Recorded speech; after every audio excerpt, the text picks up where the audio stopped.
Très bien. Alors, merci, merci beaucoup, M. Danville. Merci tout le monde. Quelle belle journée. Quelle belle journée. C'est une journée historique. Et merci encore, Monsieur le ministre, pour votre parapluie. C'est une situation d'une étroite collaboration entre l'Assemblée nationale et le gouvernement du Canada. Alors, quel plaisir d'être ici. Chef Flamand. Non, c'est pas nécessaire, chef Flamand. J'apprécie, non, c'est pas nécessaire, merci, avec moi le déluge. Chef Flamand, j'apprécie profondément vos paroles et votre sagesse. Et merci au maire Venn et monsieur Eric Dessonnier pour les contributions que vous avez apportées en vue de faire ce projet en réalité. Les gens partout le monde, les gens à travers le monde ressentent les efforts, les effets d'un monde en pleine mutation, à l'épicerie, à la pompe, dans les usines, dans un contexte marqué par la hausse des coûts et l'incertitude qui pèse lourdement. Et la bonne nouvelle, c'est que contrairement au bon nombre du pays, ici, au Québec, nous pouvons prendre notre avenir en main pourvu que nous saisions cette occasion. We're focused on our future. We're focused on what we can control in a world that sometimes feels out of control. We're catalyzing across Canada $1 trillion of investment, from aerospace to artificial intelligence. Last week, we announced our new electricity strategy, which will double our grid to supply clean, reliable, and affordable power for all. The good news for you is I'm going to have one page of my speech because it is now emerging. We have secured over, the bad news is I remember it, we've secured more than 20 economic and security partnerships across 5 continents in the past year. We've referred 22 projects, including Nouveau, Monde, Graphite, to our major projects office because it is time to build. Et le mois dernier, nous avons donné le coup d'envoi d'un projet d'expansion du terminal de Contrecoeur au port de Montréal avec M. le ministre Danville. Tout le temps, avec le ministre, le super-ministre, il y a des grandes annonces. Il y a des grandes annonces. Oui, c'est vrai, il y a des progrès. Et ça, c'est important. La collaboration entre les deux gouvernements pour les Québécois, les Canadiens, les Canadiens. Alors, cet été, les travaux commenceront sur le projet de route de la vallée de Mackenzie dans le territoire du Nord-Ouest. Un projet que j'entends parler depuis mon enfance. Et plus tard aujourd'hui, le ministre des Ressources naturelles du Canada, M. Hodgson, annoncera un autre grand projet énergétique. So, the results of our strategy are encouraging. Our exports to countries other than the United States are up sharply. They're on track to double over the course of the next decade. Foreign investment in Canada is at its highest level in 2 decades. It's running twice the rate of other G7 countries, including the U.S. Countries around the world are investing in Canada. AirAsia just announced the largest single order of the Canadian-designed aircraft in history. Canada and Quebec was there. Last week, Canada was ranked the most attractive market for infrastructure investment in the world, and we're just getting started. En bref, le Canada se remet à construire pour les travailleurs touchés par les droits de douane, pour permettre aux entreprises de diversifier leurs produits et d'accéder du marché nouveau, pour bâtir une économie canadienne plus forte, plus indépendante et plus résiliente au profit de l'ensemble des Canadiens et Canadiennes. Et cette mission nous amène aujourd'hui à Saint-Michel-des-Saints. We are a mining powerhouse in Canada. So this is our heritage. Les peuples autochtones maîtrisaient de l'extraction de l'argent bien avant l'arrivée des Européens. Les explorateurs canadiens ont parcouru le bouclier canadien, forant la couche avec les outils manuels et de la poudre noire pour découvrir de l'or, du cuivre et de graphite. Et aujourd'hui, 40% des sociétés minières cotées en bourse dans le monde sont inscrites à la Côte du Canada. Nous portons maintenant cette tradition à nouveau supérieure. We're getting our resources from mine to market at an unprecedented pace. In 1 year, we have signed 56 agreements on critical minerals with more than 10 countries because they know the world needs reliable partners in a dangerous world. And we know that entrepreneurs, such as those gathered here today, need predictability in the age of uncertainty. These agreements will unlock over $18 billion of critical mineral projects in Canada, creating good careers for our workers and our builders, from lithium to aerospace and defense. And that's why we're here today. To speed things up, we referred Nouveau Monde Graphite's Matawinie mine to the major project office. Over 5 months, what it did was to convene 4 federal departments, secure new offtake agreements for the company, brought in new financing from a series of federal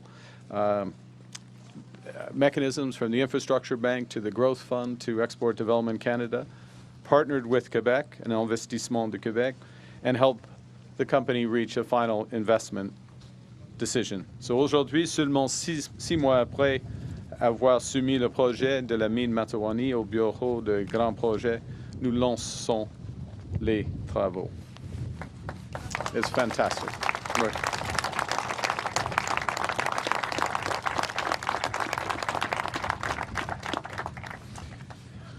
This is a mine that's expected to generate nearly $2 billion for the economy, create 1,000 skilled careers from skilled trades to engineering.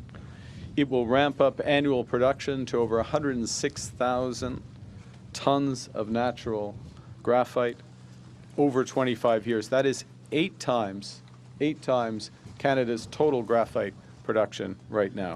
It will make us stronger. It will make our international partners more resilient. And above all that, it will build a supply chain, as Minister Dranville mentioned. La mine Matawinie prévoit d'intégrer ses activités et celles de l'usine de matériaux pour batteries de Nouveau Monde Graphite à Bécancour, créant ainsi la première chaîne de valeur entièrement intégrée du Canada, du minerai au graphite transformé. Une véritable transition de la mine au marché. Cela permet au Canada d'aller de la mine au marché de minerai brut à minéraux raffinés prêts pour les batteries.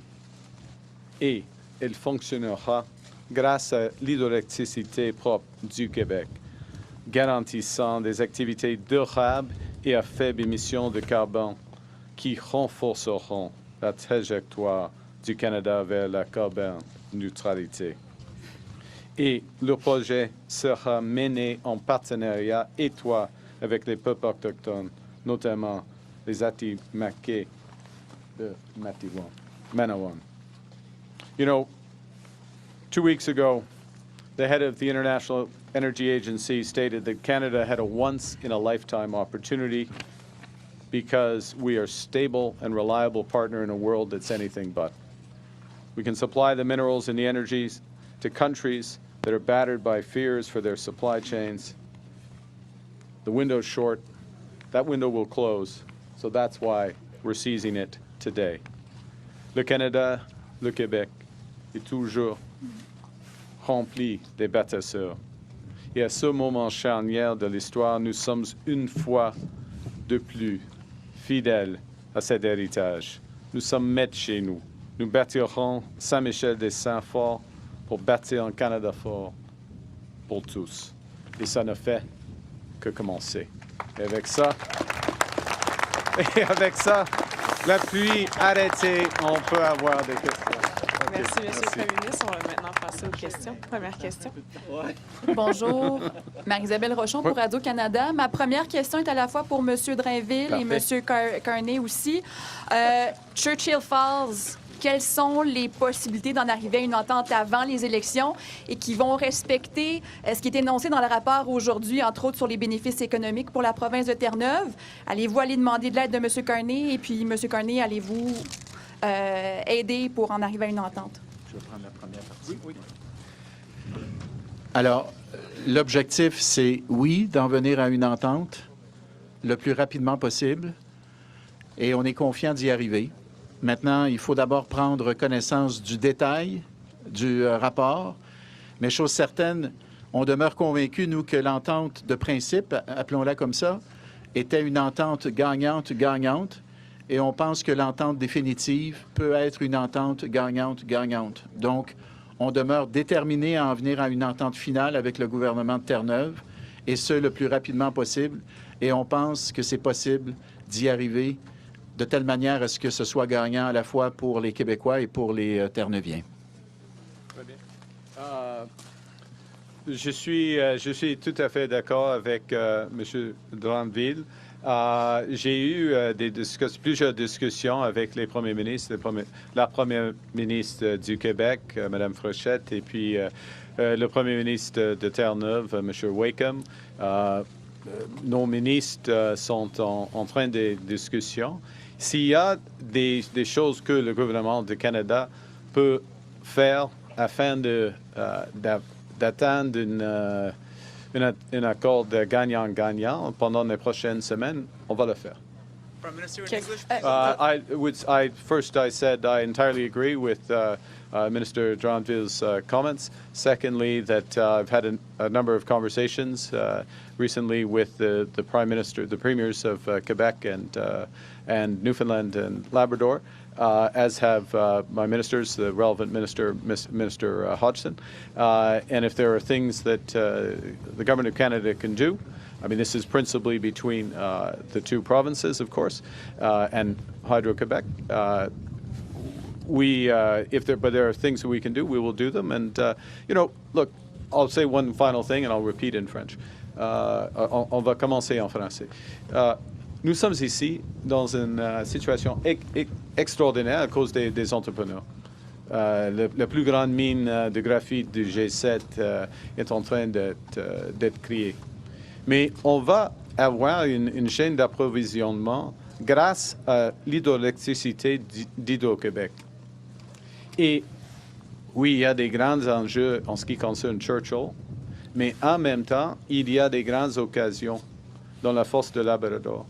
Il y a une possibilité d'avoir des mines et des développements comme cela là. Alors, il y a une possibilité de encourager ces atouts pour les deux provinces et pour tout le pays. Merci. If I may just say in English, I'm just going to repeat in English what I said in French. We remain committed to getting a final agreement with the government of Newfoundland over what we hope to be a short period of time. We think that the first agreement, let's call it the agreement of principle, was a win-win agreement for both Quebec and Newfoundland. And we think that it is possible to have a final agreement with the government of Newfoundland, which will be, yet again, a win-win agreement for both of our provinces. I should add that there were discussions between Premier Wakeman and Premier Fréchette yesterday, and there's going to be more discussions between the two premiers in the days to come. Alors, il y a eu une discussion hier entre le premier ministre Wakeman et la première ministre Fréchette. Et il y aura d'autres discussions entre les deux premiers ministres dans les jours à venir. Question de suivi. Ma deuxième question, M. Carney, sur la Commission canado-américaine de la défense. Donc, les États-Unis qui reprochent au Canada de ne pas en avoir fait assez. Qu'est-ce que le Canada aurait pu faire de plus pour éviter que les États-Unis ne se retirent? Premièrement, je prends note des commentaires du sous-secrétaire de la Défense des États-Unis. qu'est-ce que le Canada peut le faire? On va continuer comme nous avons commencé. On prend de l'action. C'est la première fois depuis la tombée du mur de Berlin que le Canada a attendu la cible de l'OTAN. Ce n'est pas mes mots, c'est le mot du secrétaire général de l'OTAN. D'ici à la fin de cette décennie, on va investir plus de 80 milliards de dollars dans le secteur de défense. Beaucoup d'investissements ici au Québec, y compris dans le secteur aérospatial, dans les navires, avec Davy, par exemple. Alors, on va faire des choses et nous, au fond, nous travaillons avec nos partenaires. Par exemple, nous travaillons avec nos partenaires dans le domaine des sous-marins, dans le domaine des avions, des nouveaux avions, dans les domaines d'espace et dans le domaine de la résilience et des chaînes d'approvisionnement qui sont essentielles pour le domaine de défense. Alors, il y a plusieurs alliés dans l'OTAN. On travaillait avec les États-Unis, oui, bien sûr, et avec les autres, mais le Canada prend l'action. C'est absolument clair. Tout est changé. Merci. Next question. Hi, Prime Minister Rafi Boudjikanian, CBC. At a time when you're promoting national unity and pride and with all these announcements, why ground the snowbirds for years instead of kind of keeping them afloat while you get the new planes? Well, a couple of things. First, I arrived with the situation with the snowbirds, the planes, which had been, and I've, like many Canadians, have enjoyed the demonstrations of the snowbirds over the years. It's absolutely extraordinary, and a source of pride, as you say, Rafi. We inherited a situation, or I inherited a situation where the planes literally had come to the end of their lives. They were unique in many respects. They didn't have the parts and other things to safely fly. So the snowbirds will continue, and new planes are being commissioned and will arrive. So sometimes you inherit things that you move as fast as you can. But you know, at the center, I agree with the sentiment of your question. This is part of our heritage, like the musical ride. Okay. Follow-up? And just getting back to the U.S. Undersecretary of War's announcement yesterday, they're pausing participation in this National Defense Board. To your knowledge, when was the last time Canadian and American officials at this board met, and how dramatic do you think this pause could be on mutual defense cooperation between the two countries? First thing, the last time, to my knowledge, is the end of 2024. So it hasn't met. It's supposed to meet biannually, but it hasn't met since then. I wouldn't overplay. I mean, it has a long heritage, but I wouldn't overplay the importance of this. Where we have many aspects of very close defense cooperation with the United States, as you know, our closest defense cooperation. I'll give you the example of NORAD, and also put this in context of enormous investments that we're making in NORAD, over $40 billion that we're making in NORAD. $8 billion. One of the first announcements I made as Prime Minister was over $6.5 billion in what's called over-the-horizon radar in Nunavut, which helps protect in hypersonic missiles and others.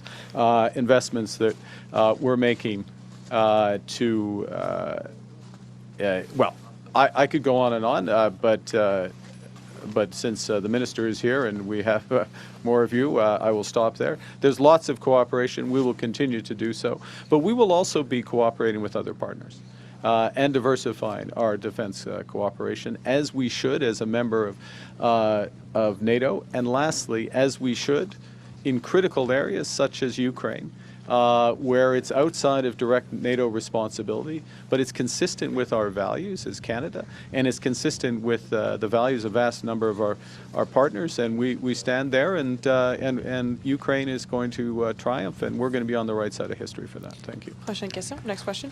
Mike Armstrong, Global National. Question for my colleagues in Ottawa. In November, you said if there's no private sector proponent, there wouldn't be a pipeline through BC. Is that still your government's? Is that still your government's position? Yeah, there's a variety of.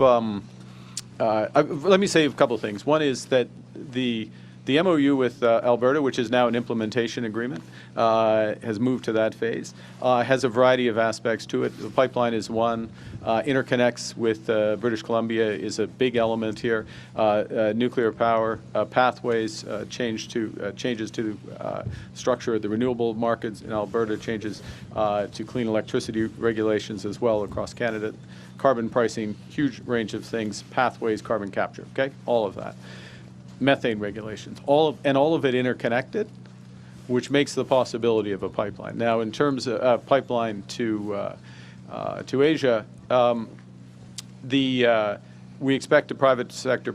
Alberta is the proponent of that, or and to bring private sector engagement and proponent to it. We now move to that phase of development. Yeah. Follow-up. Next question. Prochaine question. Bonjour, M. Carney, Stéphane Blais, à la presse canadienne. Il semble que le projet ici de la mine ait tous les permis nécessaires depuis 2021. Alors, pourquoi l'avoir placé sur la liste des projets d'intérêt national? Oui, afin d'accélérer la mise en œuvre de ce projet. Premier point. Deuxième point, c'est nécessaire, Monsieur Dessaulniers l'a dit, c'est nécessaire d'avoir des clients, des partenaires comme Panasonic, comme International Intercovery, ENI de l'Italie et le département de Traxis de Luxembourg. Il faut avoir des partenaires et il faut avoir de financement. OK? Tout cela rapidement. Et qu'est-ce que le gouvernement a fait ou le Bureau de grands projets a fait? Le Bureau de grands projets a arrangé 4 volets de financement du gouvernement du Canada. La coopération, développement, des exportations. Plus de 4... Madame Nankiville est ici, je crois. Mais c'est plus de 400 millions de dollars de financement. Un investissement direct avec l'investissement du Québec, mais un investissement direct de fonds de croissance du Canada, deuxièmement. Des prêts de la Banque d'infrastructure du Canada. OK? Alors, beaucoup de volets de financement et un accord d'achat du gouvernement du Canada pour 30 000. Oui, c'est 30 000 tonnes. OK? Pour 7 ans. Et c'est à cause de ça, la certitude dans un monde avec presque rien d'incertitude, toujours volatilité. OK, il y a une certitude. Et ça unlock, en effet, d'autres financements. Et avec nos partenaires italiens, nos partenaires japonais, nos partenaires luxembourgeois, on peut commencer. Et alors, c'est pas mal pour 5 ou 6 mois de travail. Bravo. Ouais. Question suivie. Peut-être une autre question au PDG de l'entreprise. Pouvez-vous nous expliquer qu'est-ce qui est mis en place pour vous assurer de l'acceptabilité sociale de votre projet ici dans la région? Oui, l'acceptabilité sociale a toujours été au centre de nos préoccupations depuis, comme j'expliquais dans mon discours, là, depuis le 3 avril 2013. Fait que l'acceptabilité sociale, on a un comité de suivi qui est en permanence. On a notre bureau qui est en plein centre-ville. Je vous invite à visiter à côté du Corvette. On est très présent comme un employeur important. On a toujours plusieurs rencontres avec le maire, et non seulement le maire, mais du porte-à-porte. On est toujours ici dans la communauté, tant à Saint-Michel-des-Saints, où le projet est situé géographiquement, que dans la communauté de Manawane. Pour nous, ça a toujours été super important. Je renchérirais un petit peu aussi sur le rôle du Bureau des grands projets pour nous. Ça a été vraiment important, pas seulement pour coordonner les différents partenaires, comme Export Développement Canada, la Banque d'infrastructure canadienne, le Fonds de croissance Canada. C'est aussi jouer un rôle. Ils ont beaucoup d'experts en projet dans le bureau du grand projet pour venir travailler avec nos experts en projet. Je vois ici mon chef des opérations, Bernard, qui a beaucoup de rencontres avec le bureau des grands projets, vraiment qui amènent leur expertise, leurs conseils. Puis Ça permet aussi à l'appareil gouvernemental de bien comprendre la réalité des projets majeurs des deux côtés. Fait que ça, ce rôle-là, il ne faut pas le négliger, il est très important. Puis on est très heureux aussi que le Bureau des grands projets nous suive pour Bécancour. Il reste un autre projet à financer à Bécancour plus tard cette année. Le Bureau des grands projets a confirmé qu'on allait travailler ce projet-là aussi ensemble. On le voit d'un très bon œil. C'est un excellent organisme pour nous aider à bien se comprendre les deux parties. Fait que c'était les deux points que je voulais mentionner. Merci. Nous arrivons à la dernière question. Last question.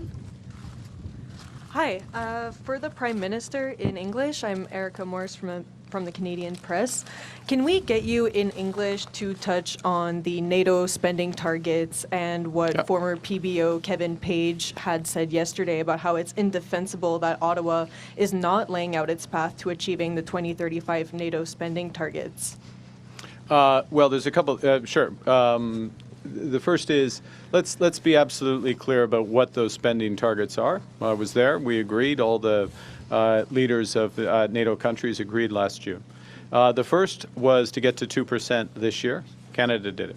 The second was to raise defense spending, pure defense spending, the type you would recognize. In other words, we would all recognize, I should say, like in ships and planes and armaments and others, to 3.5% by 2035.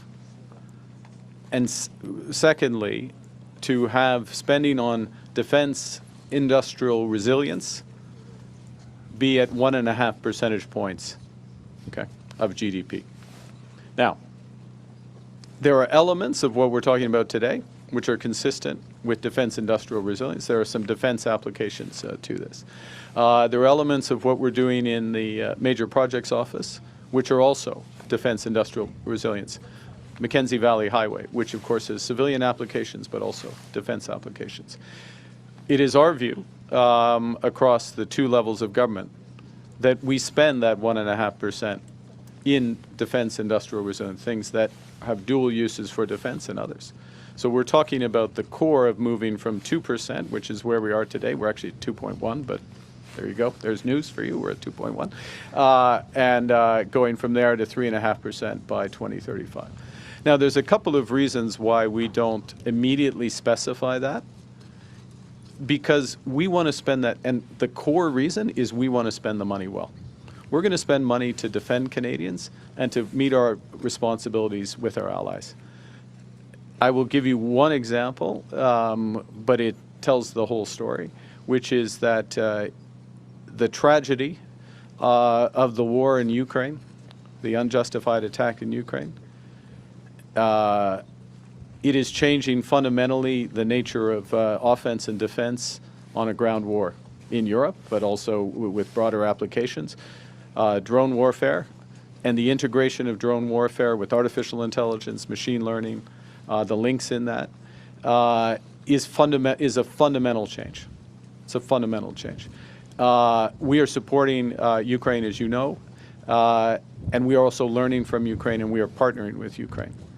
If we had sat down in June of even in June of last year and mapped out what, with all due respect, the armed forces would have thought, how they would have spent 1.5% more of GDP on defense, it would have looked a lot like how they would have answered that question 5 years ago.